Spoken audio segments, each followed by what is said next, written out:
Welcome to Exec Class Hub. My name is Antivirus. I'm your chemistry teacher. We are starting with the introduction to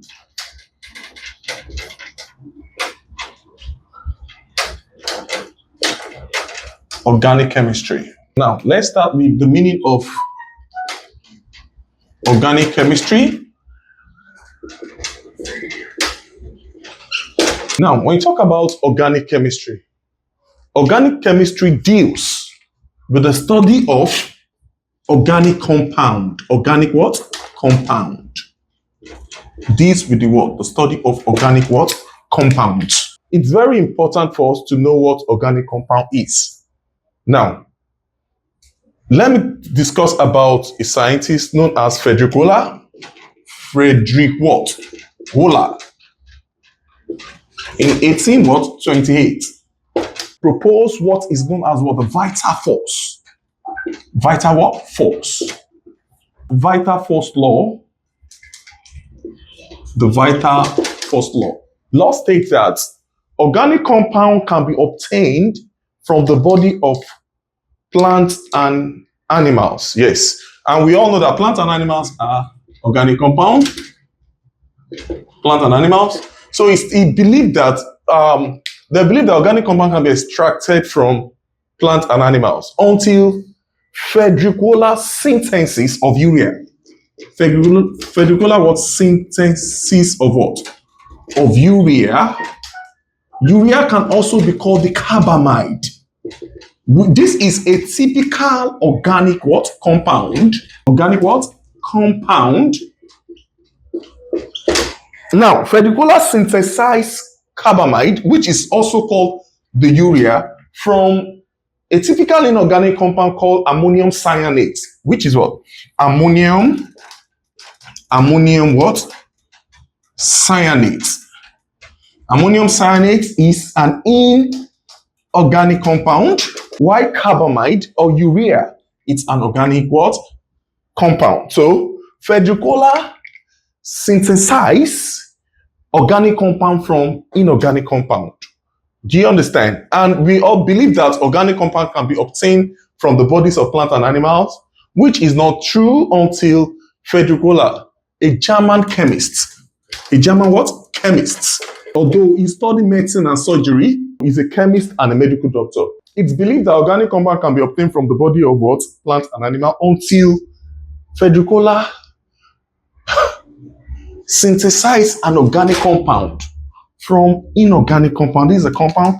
Yeah, this is the what? Ammonium cyanate. So this ammonium cyanate, so he obtained what?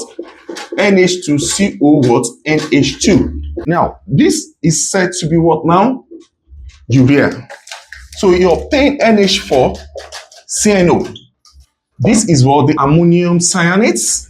Ammonium cyanate is an inorganic compound. What makes it to be inorganic compound is that it contains nitrogen, hydrogen, cyanide, and oxygen. What makes this to be organic compound? Organic compounds are compounds that contains carbon, hydrogen, and oxygen with some element like nitrogens and the halogen. So he obtained organic compound from inorganic compound known as ammonium cyanate. So his name is what? Frederick what? Wohler. So that is known as what? Vital force law. Organic compounds are what? Are compounds of carbon with the exception of metallic triazocarbonate, metallic trioxocarbonates, carbide, and what? Oxides of oxygen, with the exception. So organic chemistry deals with the study of organic compound such as carbon, hydrogen, and what? Oxygen. These are important. And little x. Whenever you see x in organic chemistry, it's talking about the what? The halogens. So the x can be what? It can be chloro, it can be what? The bromo, it can be what? The iodo. You understand? We call these halogens. You understand? They are called the what? The halogens. With the exception of metallic triazocarbonate, silicate, carbide and oxide of carbon. So they are exception in what? In organic what? Chemistry. It's very important for you to know that organic compound can be obtained from inorganic compound. I discussed of the fedricular synthesis of what? Of urea from ammonium cyanate. So we have NH2, NH4, CO. This is what? Ammonium cyanate. Ammonium what? Cyanate. So we obtained NH2CO, NH2. These guys are urea. Urea or carbamides. Carbamides. Mind you, urea is an organic compound. Urea is made in the liver by a process called deamination. And it is excreted in the kidney. So urea is what? An organic what? Compound. So this is an inorganic compound. Inorganic compound. And when he eats it, he obtained what? An organic what? Compound. That is known as vital first law. This equation represents the fedricular synthesis of urea from ammonium cyanate. Don't forget, organic compound can also be obtained from inorganic compound. Well, it was believed that organic compound can only obtain from organic compound until fedricular, shock the word, is synthesize a carbamide from what? Inorganic compound ammonium what? Cyanate. Okay, we are going to look at the uniqueness of carbon. Now, before we move to uniqueness of carbon, I defined what? Organic compound. I said that compound that contain the constituent elements of carbon, hydrogen, oxygen, with a little quantity of halogens, and with the exception of triazocarbonate, metallic carbide, and oxide of carbon. So we'll talk about that. So organic compound can be obtained from organic compound until fedricular synthesis of what? Carbamide from ammonium or cyanate. He obtained a typical organic compound, carbamide, from an inorganic compound, cyanate. And I said he obtained this in 1828, and he was is what? A German what? Chemist.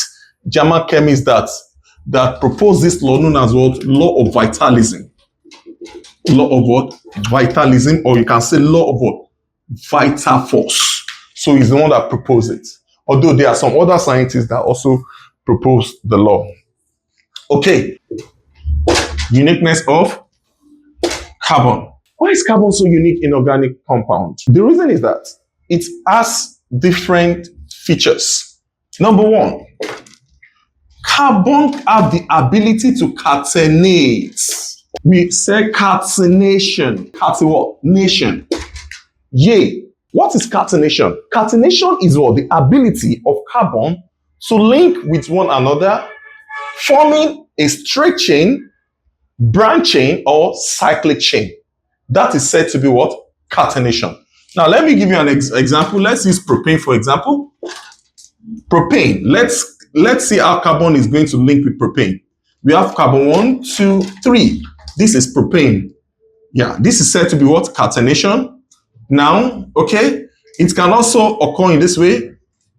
This is a straight chain. Straight what? Straight chain. Okay, it can also catenate like this. And this is a ring chain or cyclic chain. The cyclic what? Chain. Should be, do you understand? So that process in which carbon link together to form a straight chain or branch chain is called catenation.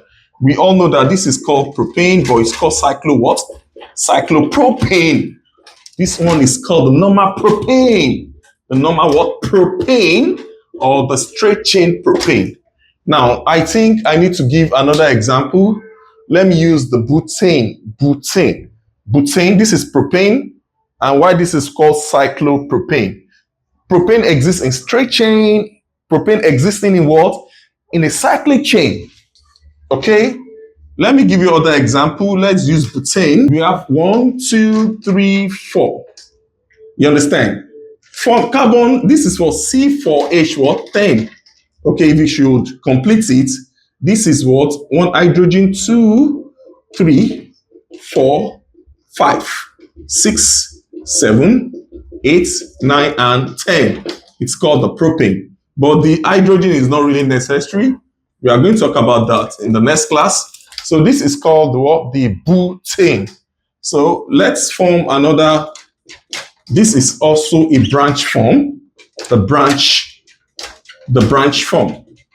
And this is what? Forming a straight what? A straight chain.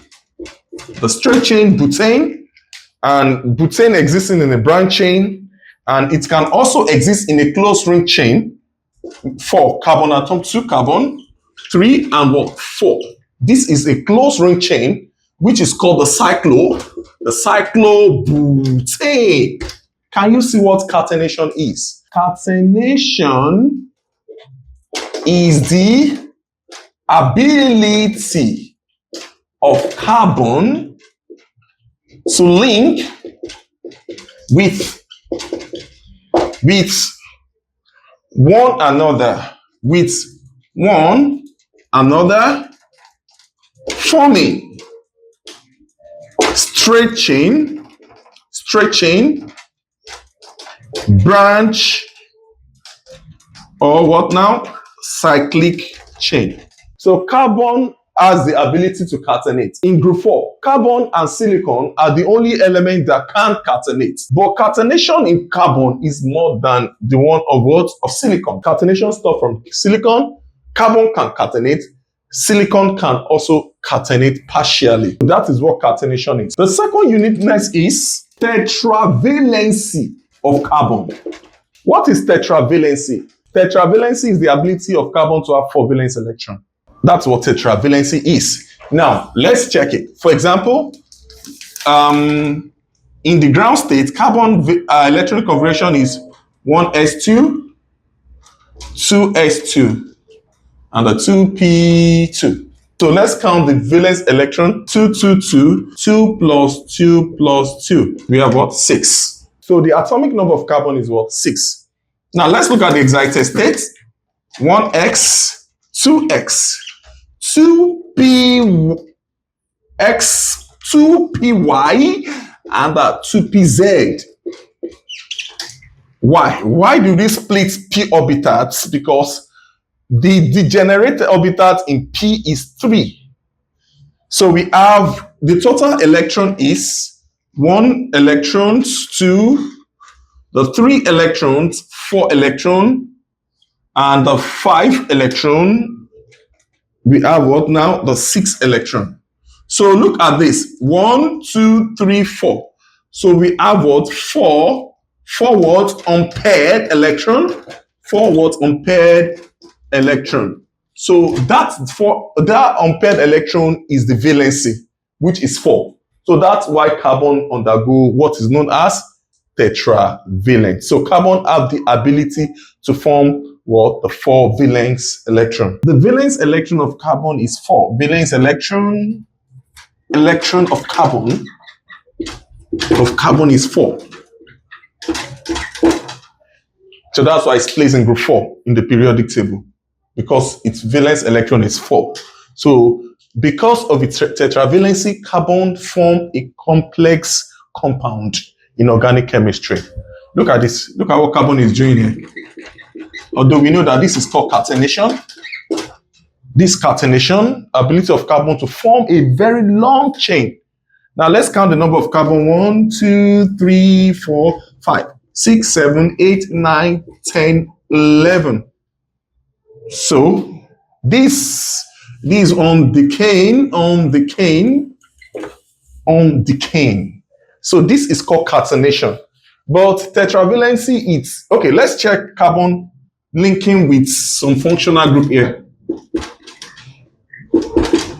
COOH here. Yeah. So we can split it here to become, OH.